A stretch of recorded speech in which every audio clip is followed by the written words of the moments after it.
Road rage. We've all been victims of it, and most of the time NASCAR drivers show the most road rage, even though they're professional drivers. And most of the time fans can kind of agree on who was at fault during that incident and who's to blame, unless it's Dale Earnhardt Jr.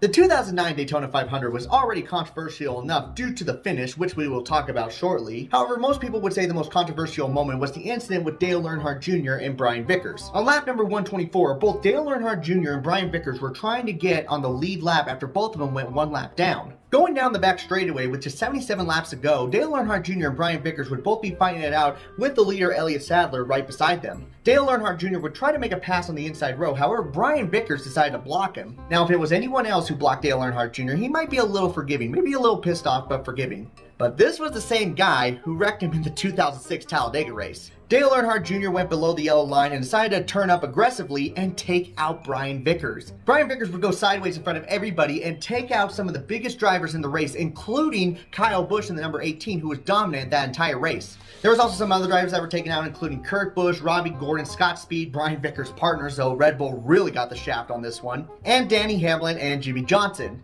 What made it all the more controversial was how upset Dale Waltrip and Larry McReynolds was about the incident. But see, fans are kind of split on this one. See, Dale Earnhardt Jr. fans mostly say that it was just a racing move, while everyone else basically said that he should be black flagged and penalized. However, when it was time to punish Dale Earnhardt Jr. for the incident, it really wasn't that bad. His penalty would be going to the tail end of the longest line and not getting the lucky dog because he caused the accident. No sitting on pit road for a couple of laps, no parking him for the day, just going to the tail end. Now, a lot of people argued that NASCAR was playing favoritism since it was Dale Earnhardt Jr., and in a sense, I do kind of agree. Because the race before the Daytona 500 on Saturday, which was the Camping World 300, Jason Leffler would get into the back of the number 66 machine of Stephen Wallace, kind of similar to what Dale Earnhardt Jr. did. But instead of going to the tail end of the field, he actually got parked for 5 laps. 5 laps compared to not getting the lucky dog and going to the tail end.